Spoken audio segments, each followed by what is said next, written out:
Hi everyone, it's Elaine. I'm going to start talking to you about Moore's theory of interaction, and basically it boils down to good communication. So distant learning has become one of the major trends in education, especially in the 21st century. It's kind of opened the door or opportunity to people who may have not had access to classes before, because now if you can plug something in, you can take a class.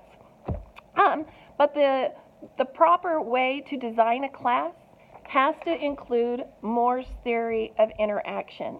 And what Moore really believed was that there has to be open communication between the student and themselves, the student and their teacher, and the student and the peers.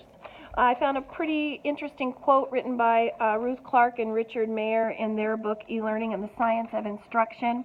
And it talked about the powerful features of e-learning, but it's a double-edged sword. So for every positive, there could potentially be a negative. And those negatives tend to arise when there's miscommunication. I know that happened to me this week. I thought I was part of a group, and then I found out I wasn't part of a group, so then I was scrambling to become part of a group, and I found a group, so thank you. I've sent everyone an email with my phone number, so maybe we could get together there. The next thing that we needed to discuss was Michael Moore's was a very strong component of distance education, but he again believed that communication was the essential key there. And he believed that there are three essential ways in which communication should be embedded into a strong distance program. Strengths being that there has to be bidirectional communication between student to student and student to teacher. The weakness is sometimes there's miscommunication, case in point, and that there really isn't a face-to-face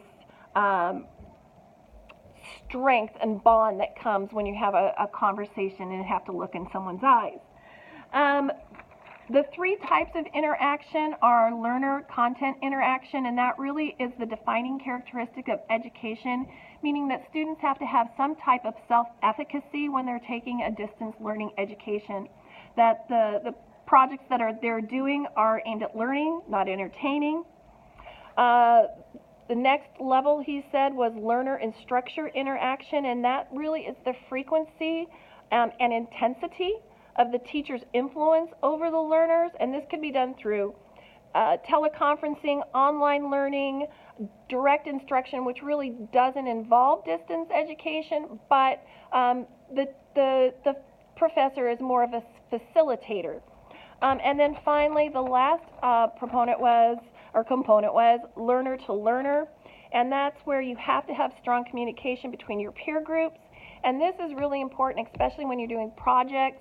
So I wish everybody luck over the next 5-6 weeks on their project, and communication is the key.